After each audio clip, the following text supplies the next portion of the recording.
to the In the Midst of Growth podcast. Happy to welcome back here Jason.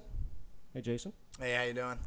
And so we left off. We're just going to pick up here. So we left off, Jay, and you had just kind of turned the corner. You're living in halfway. You're at Dynamic. You're working your way into sobriety, navigating the beginning. You've mentioned, I think it would be good to start. You talked about that small voice, right? And it was just this moment of surrender. And I think you would say and agree, like, that was the turning point for you, yeah? Yeah, definitely. So, I just want to turn it over to you, bro. And, share it with us. All right, well, thanks for having me back for part 2. And, yeah, so just to recap a little bit, my sober date, January 11th, 2018, the day I entered Dynamic. And like I said, yeah, at first, man, I was just there really to put down the hard drugs. And I still definitely had the desire to smoke weed and drink alcohol. Hadn't yet realized I was alcoholic. And that was a huge milestone for me, like I said, about 2 weeks into rehab, realizing that I am alcoholic. And that I just can't touch any kind of mind or mood-altering substance. You know, it doesn't matter for me if it's a beer, a joint, a pipe, a shot, a snort, a pill. It just doesn't matter because it all leads to destruction, jails, institution, and death. And so when I realized that was a huge milestone for me. And I was able to admit that, you know, I am an addict, I am alcoholic, and I most certainly need help. And the God thing, too, that small, still voice, obviously, now that I look back, I know that was God, 100%. At the time, as I said, I didn't realize it. Have you continued to have, what am I trying to say? Like, has that happened to you since where that, like, how did you, figure out that that's, like, the way, God likes to communicate with you? Has that happened, that small, still voice? Is that something you got used to and that's how you recognize it? Like, how did that? Yeah, definitely. Basically, I realized I came to know God as that small, still voice for me. And one of the way the Holy Spirit communicates with me was basically just developing my spirituality, learning more about God, reading His Word, being discipled, being mentored by Pastor Kyle Bailey, that God speaks to us lots of times in that small, still voice, and like people, and I should say me, you want that like big white light, that burning bush experience, but, and don't get me wrong, that does happen in some people's lives. It's not that common, and I can relate to the small, still voice, especially when you said it wasn't me. Right, like you knew it was not my voice, bro. Like I'll get goosebumps. I just got goosebumps thinking about it because same. I just know for a fact it was God. Like it wasn't like this audible voice or anything like that. It was just this small, hello, Jason, coming from the clouds. But I've had similar experiences, and it doesn't happen all the time. But I can go back and pinpoint a couple times, and two of those. So for me, the two prominent times it happened to me, it came with a visual, actually. Oh, wow. Yeah, but like, not God speaks through visions as well. Yeah, 100%. but it wasn't like hallucination. Okay. Where I saw things in the room. Right. It was like in your mind, you mean? Yes. Yeah, I get that. Yeah, I feel you on that. It's hard to explain. I can still see it. It happened twice, and it was in black and white, and it was words. Okay. It was words. And it was like, well, what was that? Like, I can relate to, well, that wasn't me. But at the time, and I'll talk about this maybe another time a little bit more, but at the time, it was, what was that? And it was a clear answer to what was going on. Wow. Yeah. But I didn't know that, I don't think. So at the time, I don't know if I knew you didn't that. know really what it was. Yeah. And I was just like, that was weird. Yeah, that was weird. Yeah. But again, over time, it was like, that just developing that spiritual radar. Spiritual radar. I think that's a good word for it. And like I said, a lot. Can it happen? Sure, people just get delivered or they have this big white light experience. But most of the time, through my experience and the people I've worked with and have helped me, etc. Most of the time, majority of the time, it is a process. Yes. It's a process. Yes. And that's most of the time how I feel God does work through those processes. And I agree. at the time, I think I listened to the voice because I knew it wasn't me. You know what I'm saying? Like, because me, my feelings, my emotions, my thoughts, whatever, my will, whatever you want to call it, didn't want to go to rehab. Like, I didn't want to get sober. Like, I just knew deep down, if I don't get sober, I am going to die. You know what I mean? Like, I knew that way deep down in my heart and soul. Like, Absolutely. I need to get my life together or it's not going to end well, and I talked about that in the Sanity, all the ODs and just the wretched craziness, the insanity where my life was just completely just chaos. It was just pure chaos. And so I knew I had to change. And like, when I heard that voice, I was like, that's not me. I don't know what that is, but I'm going to listen to it because I know that that's something, you know what I mean? And so anyways, the rehab was absolutely amazing. The rehab itself, I did 3 months of treatment, changed my life. Once again, the therapy, if anyone ever has opportunity to do counseling, to do therapy, I'm a big advocate for that. Do it. Yeah. Me too. I tell people that too because it's like it's very much less of a stigma anymore. Like having a therapist used to be definitely very stigmatized. Like it was like very stigmatized. Very taboo. You don't talk feel like about it's it, but very acceptable. Or it is. Like well, everyone these days has therapists now. I feel like it's become very mainstream. Yes, it has. definitely. And I guess I don't know. I get ads on Facebook. Yeah, there's like, good and bad parts to that. There is. There like anything though in life. Yes. But I think I'm the same way. I'd like to mention that that's part of my story. I did the the sessions while I was in a treatment center, which is good and great. But I did it for like a solid year, maybe like 14 months, like out on my own. Nice. Wow. Yeah. No, I didn't know that, bro. Yeah. Good for you. So like, and that was I'd like to put a pretty fair amount of credit into that process. Like it was very helpful. I definitly agree. It's very beneficial. Yeah, I think it was like once a week or every other week. I don't even remember honestly, but it was like for a straight 13, 14. I did it with Tara. Oh, she's great. Yeah. She was one of. Did like an hour every other week, bro. She was a therapist that worked at Dynamic at the center, and mine was Miss Violet. But however, I did do group therapy a few times with Tara, who was absolutely amazing. Never did one-on-one therapy with her, but I could imagine it would be amazing because she was very good. Yeah. And but just wanted to throw that in there. Therapy, if you have the opportunity, or even to look for the opportunity, because it's like it's not that hard, right? Like you can get linked up with things pretty easily. Yeah, you definitely can these days. It is very easy, especially if you have insurance. Yep.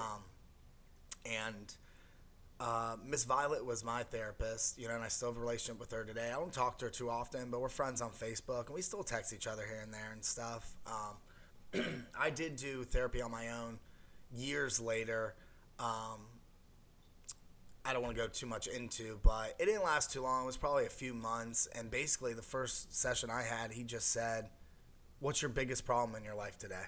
And so it was just someone to talk to. Yes. Like I'd worked through the past stuff. Like I didn't really need that. It was basically just I'm stressed out, I'm getting like frustrated, getting angry, and I was like, I don't like feeling like this. What do I do to like combat this? And obviously God and His Word for sure, but it serves as a great time to just process the week or a couple weeks, however often you're doing it. Exactly. And because I think especially for men, we don't do that because we feel like it's a burden to the people around us. Mm-hmm. Like whether maybe that's like your partner, your family, or a friend, it's like you kind of feel like, oh, well, I don't want to feel like I'm always bitching about the same thing or something. Definitely. So it's like gives you that little right window on the money, bro. to just kind of vent and process all this stuff. Yeah, and that's what it was, and that was very helpful. Unfortunately, that ended, but I would like to start doing that again. It's very beneficial. But anyways, to go back to the rehab, the one-on-one therapy and the group therapy at that time was dealing with a lot of my past and coming to terms with things I had done, My sister's accent was a big one. And don't get me wrong, like, she's still disabled today. It's still hard. I'm not saying, like, it's just, like, completely easy. No, it's still hard that to know, like, she is in a wheelchair. Like, but here's the difference, though. I learned to accept it.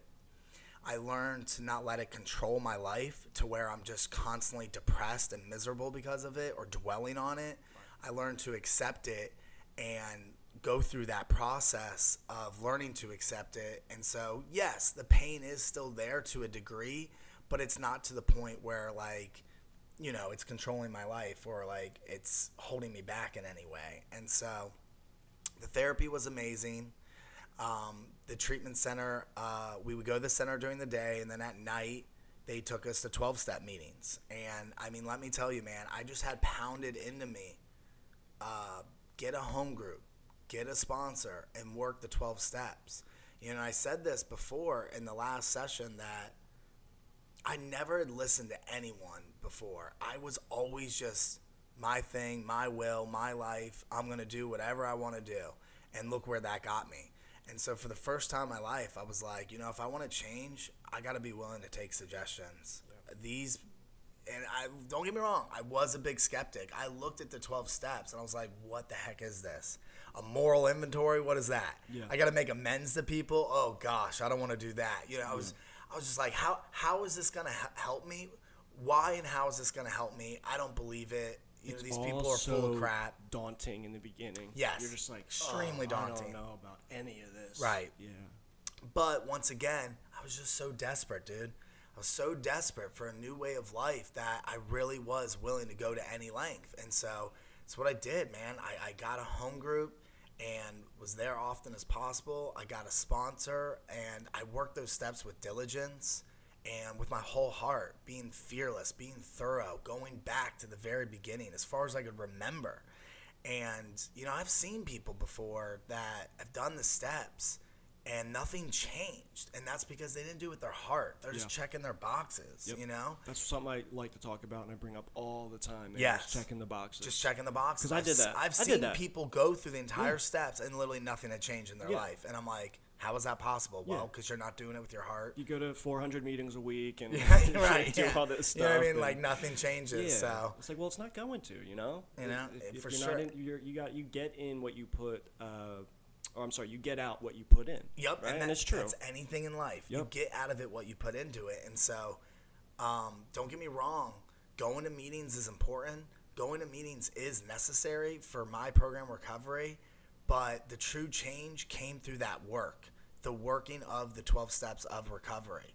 And so that, with the therapy on top of that, I just gained so much freedom and healing. And all those wrongs that I had committed, all those people I had hurt, I was able to deal with that in a very healthy way, And the 12 steps, really, you definitely have to do step 1. We admitted we were powerless and that our lives had become unmanageable. You do have to do that with perfection. I can't forget that I'm powerless. Now, I'm an addict saved by the grace of God. I have surely changed. I'm a new creation in Christ, 100%. But at the same time, I still remember that I can't put a mind and moon altering substance in my body, because if I do, then I become powerless again and my life becomes unmanageable again. You know what I mean? And so the rest of the steps after step 1, really what they are is a design for living. They're designed for living. It is a new way of life. And see, I had to change my entire way of life, because if I didn't, I was just bound to go back to that old way of life. And so when I came in the rehab, a guy said to me, "Hey man, you ain't got to change much, just everything." I was like, okay. It's and true. Once again, I took the suggestions. I changed everything, And the old saying too, get comfortable with getting uncomfortable. Yeah. Uncomfortability is where the growth comes from. That's what me and Joe talked about. Yeah, that's funny. That just popped in my head too. Yeah. And I love that episode. Part. I did love that episode because it is a key part. I didn't want to get vulnerable. I didn't want to get uncomfortable. But once again, I knew that it was necessary for change. And so I basically just forced myself to do it. And the change did come. And I promise you guys that it's miraculous. It's wonderful. You know, all that old saying of like, oh, I lived the life beyond my wildest dreams. I was like, these people are so full of crap. Yeah. But now I'm one of those people. Like, it's just so true, you know, and like, you have to know it through your own experience. Don't listen to me, but give it a try and do it with your whole heart and see what happens. Because in my experience, I am happy, joyous, and free today. Is every day perfect? Do I still have problems today? Of course. But I know how to handle those problems today in a healthy way instead of running to a baggie or bottle. And that was my solution before. And obviously that doesn't work. And so, yeah, we met while we were in rehab. We went over that. And once again, rehab changed my life. About 2 weeks once I graduated from the center, they told us, hey, the center in Fort Pierce is closing down. This will be a sober living now. Once again, it was the residence, which is still there today. So that's when I left. I had left. Yeah, I think I even tried to convince you to stay. Well, no, I was just there for the 30 days when it was still the center. Right. But I think I tried to convince you to be like, stay there. at the sober living. At that time, I had. But you didn't. Well, I still was paying rent at the apartment. I think I even remember you telling me that. So over on 17th Street? Yeah. Yep. So I had, and that was like a safe place. It was a good place. Right. It was, but, you know, either way, I had graduated, finished, whatever you want to call it, on Friday, and it closed on Monday. Yeah. Yeah. So I was like, oh, what? And I had no idea. I found out after. Like, I didn't know that was happening. But just to, you know, fit that in the timeline there, that's about when I left at that time. Before you I had moved out. Yeah. Yeah. Yeah, no, I remember coming over your place at the 17th Street and like Yeah. hanging out and stuff. Yeah. I remember for Yeah. sure. And So we were both Ubering around that time. And that was kind of that was a good location to stay in between all the bars and the busy stuff at night to get rides. yeah, actually that you bring that up, I'll tell a quick story of, so I started Ubering part-time. Well, let me first just say that I mentioned this a little bit, you know, and these are just blessings from God. I just want to be clear that literally everything I have in my life today, and I mean everything, comes from God. It comes straight from the Father of the heavenly lights. Amen.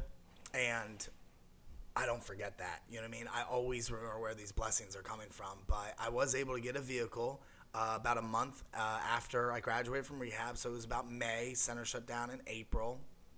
And in May, I saved up a little bit from that hotel job, had a tax return, got a little help from my parents, was able to get a vehicle.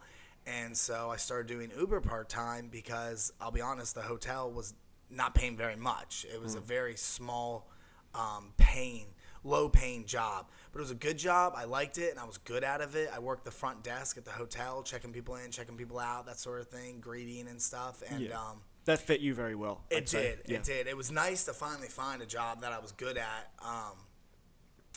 What's it called? Because I was always losing jobs left and right. You know what I mean? Like, or doing a driver job, delivering pizzas, working for Jimmy John's, delivering the sandwiches. Mentioned that. Like, I always did driver jobs, whatever, which worked well for my addiction as well because I could leave the store and kind of go do my thing for a minute and then go on be on a delivery while I'm doing it.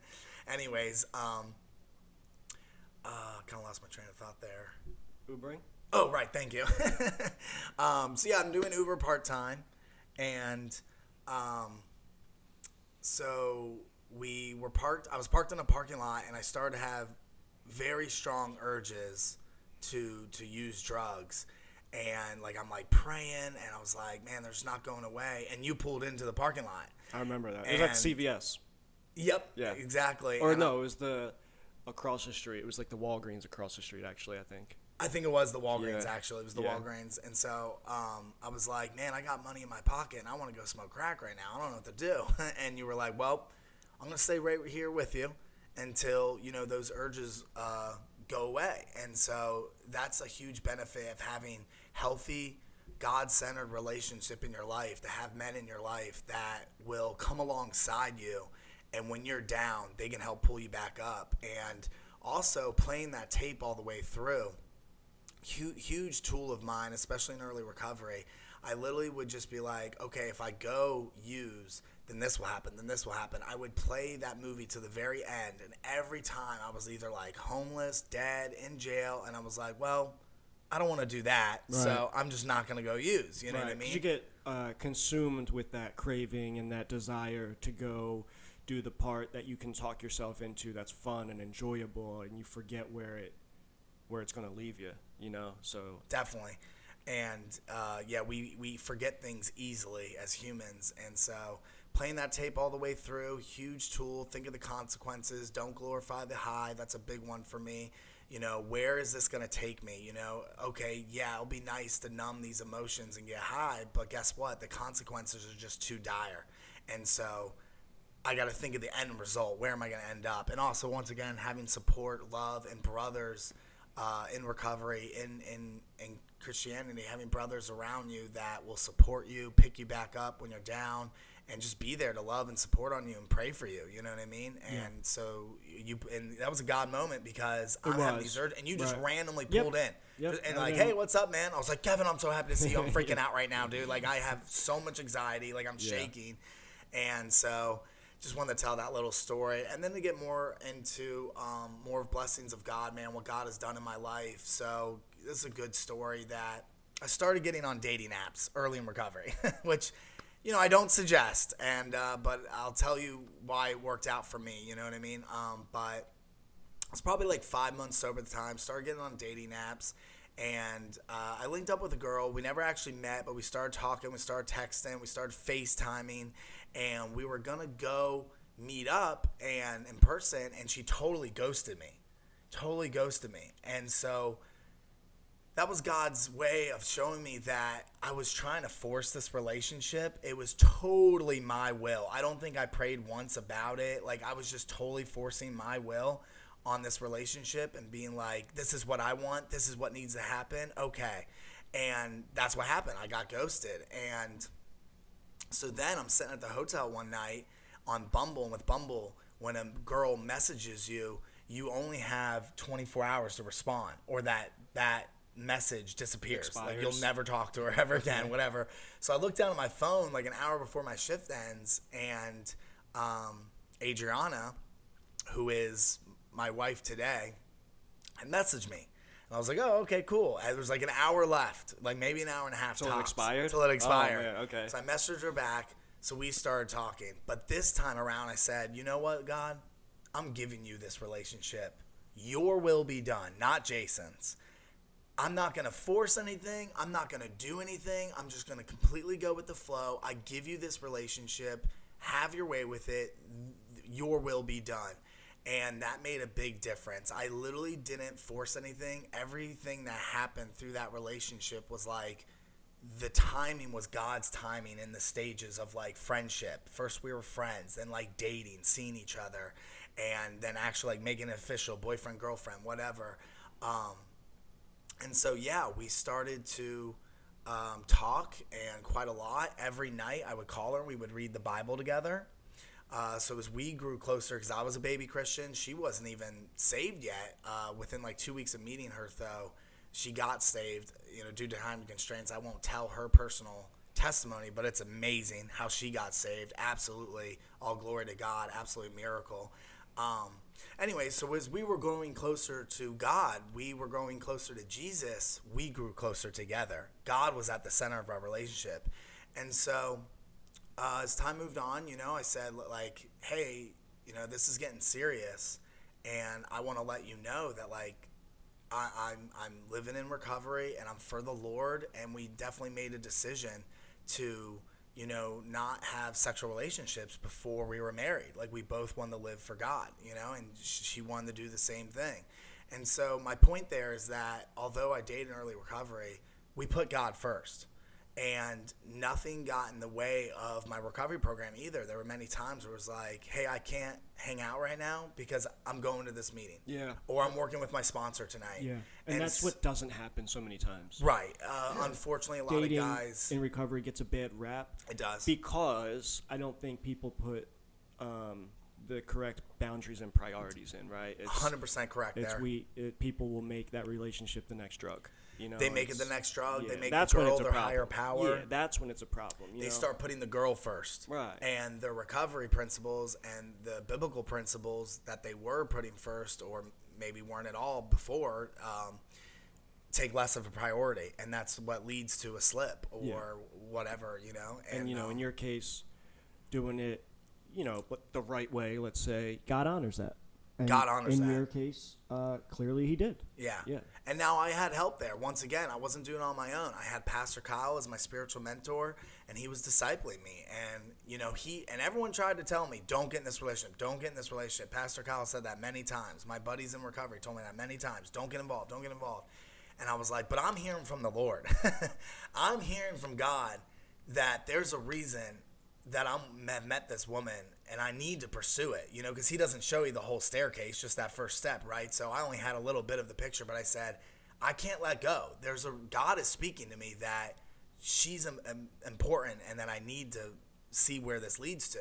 And so I told Pastor Kyle, stop trying to tell me to not get involved. I'm involved.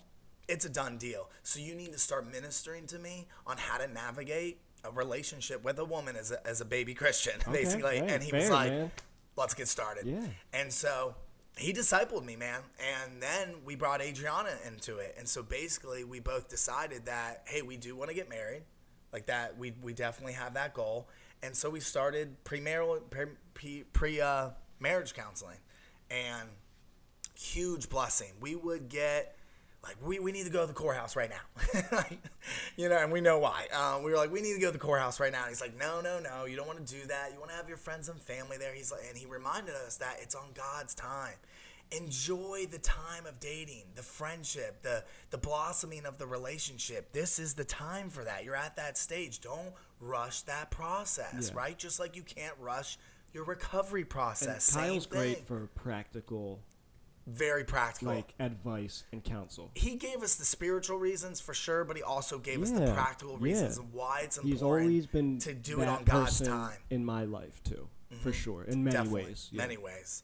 And so, just wanted to talk a little bit about that. We now, and just to skip ahead to give you a reference though, we dated for, I think it was, let's see, January, February, March, April. So we dated for 8 months, and I proposed on New Year's Eve of 2018, 2019. So Okay. it turned the year. Yep. New Year's Eve night, fireworks going off inside a church. Oh, I want to say that real quick too. Our first date, we went to church. Okay. We went to her church in PSL, and then we went to lunch at Duffy's afterwards. Okay. And I even brought my Bible with me into the restaurant and was showing her verses in the restaurant. So just a reference there that our first date was church. You know what I mean? We wanted to honor God for sure. And I put my recovery first at every step and every move, you know. And was I perfect there? No. There were times where, yes, I definitely did put her first. But once again, Kyle would always pull me back in. God would always speak to me and convict me. And so was I perfect? No. You know what I mean? We definitely made mistakes along the way, but God is just so good. You know what I mean? He knew the true desires of our heart, that we did want to honor him, and that, you know, we still struggle with the flesh. You know what I mean? And so anyways, then we were engaged. I continued to live at Dynamic, and guys thought I was crazy. They're like, you're engaged, and you're living in a halfway house, and you have this woman that's living in Port St. Lucie with her own home, who you could move into that house right now, and you're not doing that. And I'm like, because that's not God's will for my life. We were just talking about this last night, right? Yeah, we were. And Yeah. some guys understood it, and some guys were like, you're freaking crazy. Well, it's definitely not the norm. Yeah, it's you know? not the norm. It's certainly not the norm. It's not the norm. And so our relationship in itself is a testimony. And so we ended up, I moved out of Dynamic April 19th, slept at my mom's house at an Airbnb in Vero Beach, got married on April 20th, 2019. And we stayed at a hotel that night. And then I moved in their house in Port St. Lucie. We stayed in Port St. Lucie for 3 months. Hated Port St. Lucie. Wanted to get back to Vero ASAP. We ended up moving into Lakewood Park in Fort Pierce, just right on county line, just south of Vero. where we're at now, and we love it. And I was there when you guys moved in. yeah, you helped Yeah. us move in. Yeah. Nietzsche, Heath, you, Somebody else too. and I think that was it. I have the picture still. Yeah, I was just. That's what I'm It picturing came up right in my now. memories not too long ago, actually. Yeah. Because we just had April. Right. Well, no, it was April, 3 months after April. Once again, we lived in Port St. Lucie for 3 months, but So July. Like yeah. Nowish. Something I forgot to mention too, which is a big part of my story, that before that happened, we were dating, and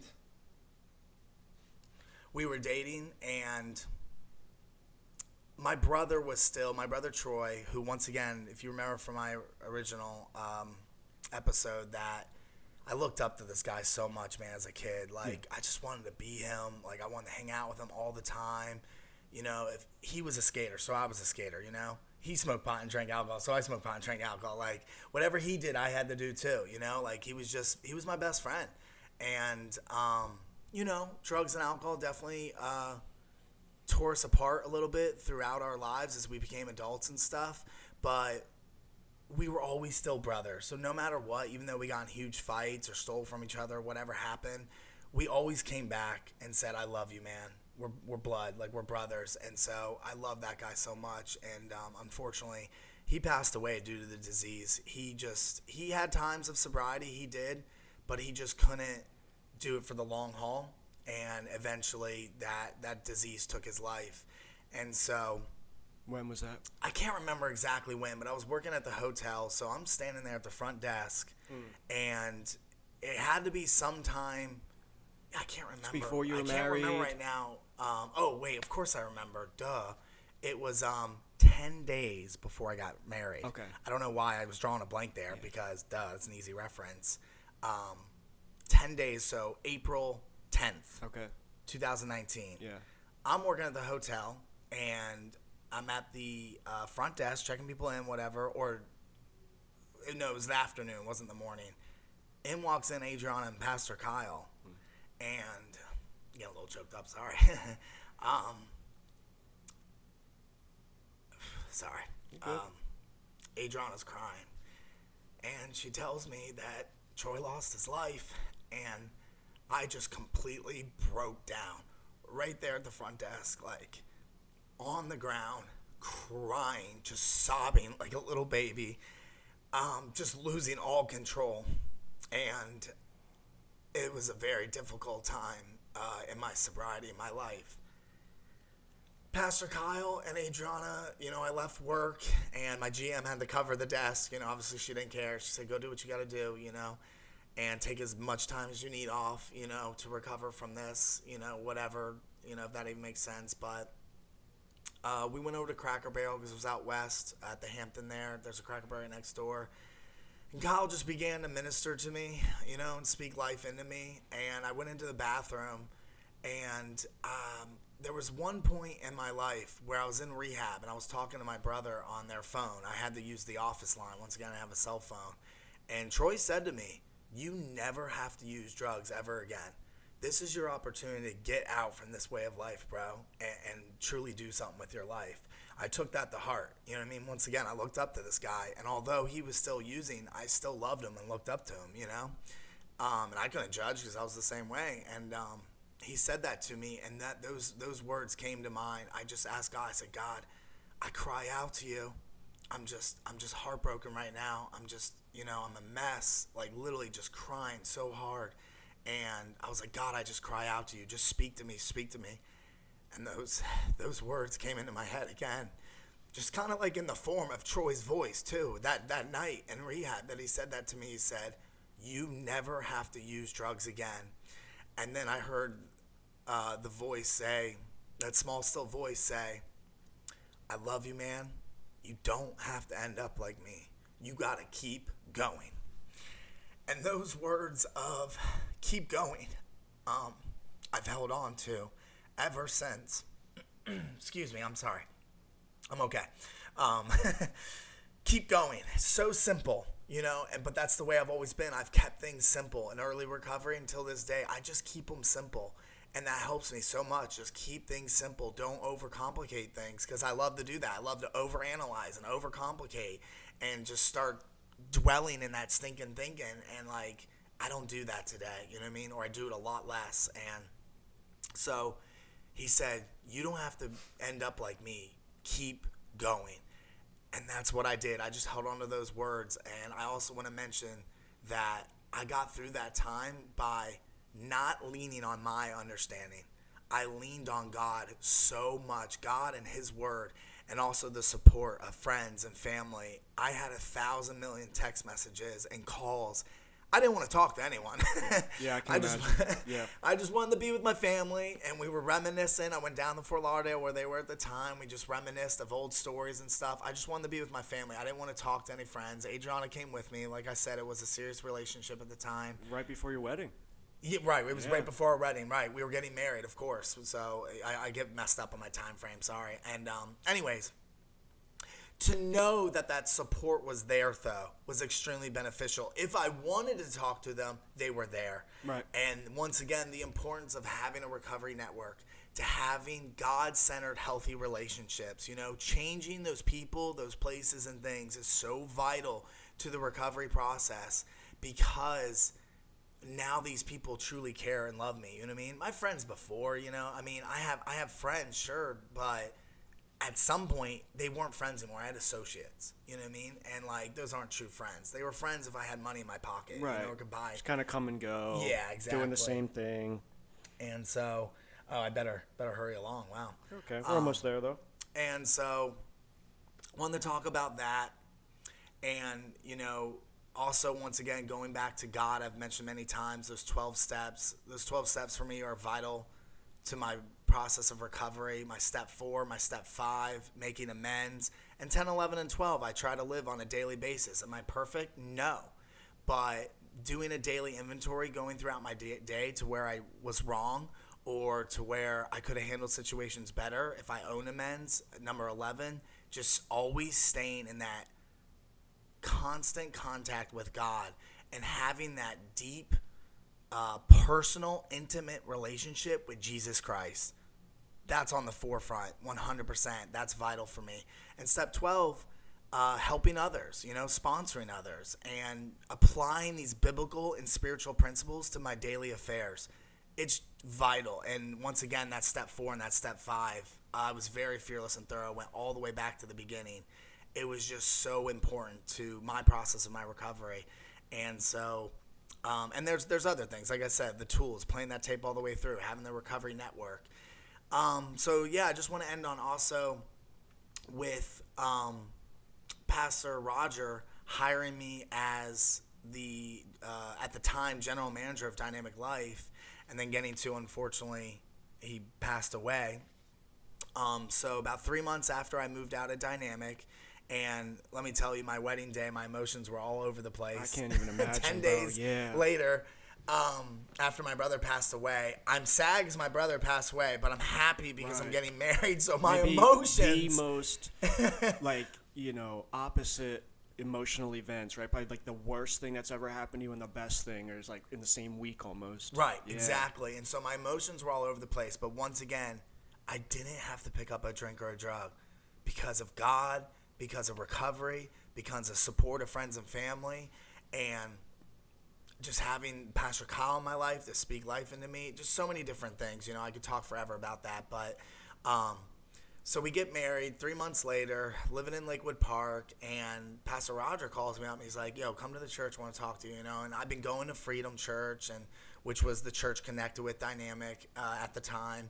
And so I still have a relationship with Dynamic, still have a relationship with Pastor Roger and Freedom Church, but I moved out of Dynamic, you know what I mean? My life was, once again, those blessings from God. Things were happening. I now have a home, I have a car, I have a job, you know, I'm Ubering, whatever, and soon to have, you know, a baby on the way, you know? And so he sits me down, he's like, I want to offer you the position of general manager at Dynamic. And I'm like, well, I can't take that because I just moved out. Because before, the old manager lived there. And so that's what I just assumed. Right.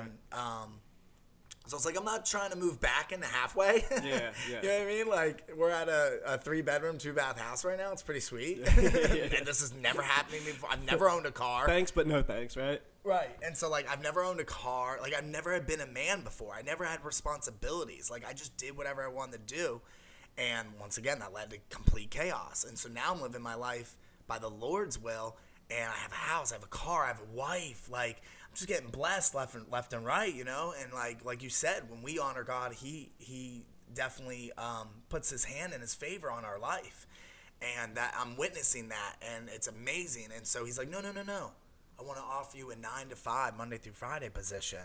And I was like, oh, wow, that would be great, because I was working 3 to 11 at the hotel. I never even saw Adriana. She was working mornings. I was working nights. Right. We So never this was saw each other. perfect. Yeah. Yeah. I was like, oh, this is great. And I was like, heck yeah, man, I'm the poster boy for You dynamic really are, life. dude. You still are. You know? Yeah. And so I was like, let's go. And so we talked a little bit about that. Just navigating that was difficult, but made many mistakes along the way, but I learned from those mistakes. But that in itself is amazing, because now my purpose and my career have aligned, because I'm able to help people today that come from the exact same background as me. And so anytime I'm talking to someone, I'm just like, hey, I lived here.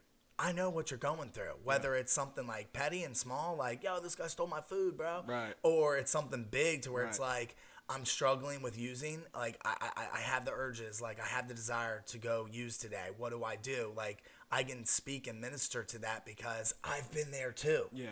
And so, You have a great, tool bag of life experience now already, as a young Totally. guy. And the thing is, too, going through this process, if it's something we haven't experienced, two things. One, we know somebody that has, right? Like, hey, so-and-so, you might Definitely. want to talk to them. They just did this or did that. right, if I don't have all Yeah. the answers, and Right. I'm But the gladly other- to admit that. Right. The And- other thing is, too, just having those tools to deal with things, right? Yes, tools to deal with things, and I'm able to share my experience, strength, and hope to where I can once again just minister to them to where, like, it's like, hey, I'm not talking from the point of view of like, hey, I think you should do this, whatever. I'm just saying this is Right. what I did in your similar situation, and I hope this helps you. Yeah, and You that's know the what I mean? most powerful and effective way to help people, I think, is not telling somebody what to do Right. or what You think they should do, but more, well, this is what I did. Exactly. And, it worked for me. Or, Right. hey, sometimes the greatest lesson is this is what I did and it didn't work for me, right? Right. And do with that information what you want, you Yeah, know? and that's why it's important to know people too, because like, okay, if I have not been through any type of that experience, like this guy's going through a divorce, I don't have experience with that. But I know someone you can talk to Right. who can minister to you, and I Sure. send them that way. I don't Yeah. have all the answers, And don't get me wrong, I can still be someone who can listen. I'll pray over you, you know what I mean, for God's wisdom, God's favor, whatever, and I can listen and pray over them. And so I can help 100% to a degree. But if you want someone with the same experience or similar experience, sometimes I do got to say, hey, go talk to so-and-so. Yeah. And There's I'm nothing wrong okay with with that. that. Yeah. Right. I'm okay with that. And so, a guy will be like, my roommate always snores or blah, blah, blah. And I'm like, well, this is what I did in this situation. Yeah. That's a hard one to combat. Well, we have earplugs. Yeah, we have the earplugs, you know what I mean? And like we talked a little bit about this yesterday too, Yeah. how we dealt with the snores or whatever Yeah. and stuff like that. Because Grizzly bears. don't get me wrong, is our friendships and bonds as ours formed at Dynamic, does that happen? Absolutely it does. God-centered relationships form all the time at Dynamic. But do you also sometimes have to deal with some pettiness? You're living with 3 other men who are raised completely different from you and that you don't know yet. Yeah, sometimes that happens. But we're a family. We're a brotherhood. And we look for peaceful solutions today. And it typically always works out. You know what I mean?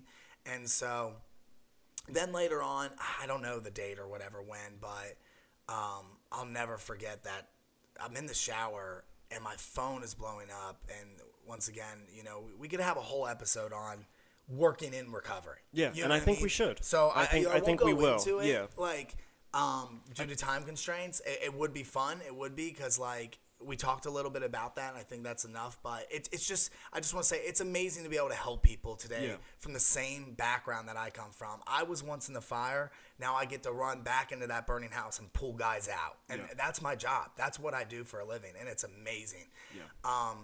So I wanted to get into a little bit about Pastor Roger and just his legacy and his mentorship in my life as well, because he obviously was my pastor.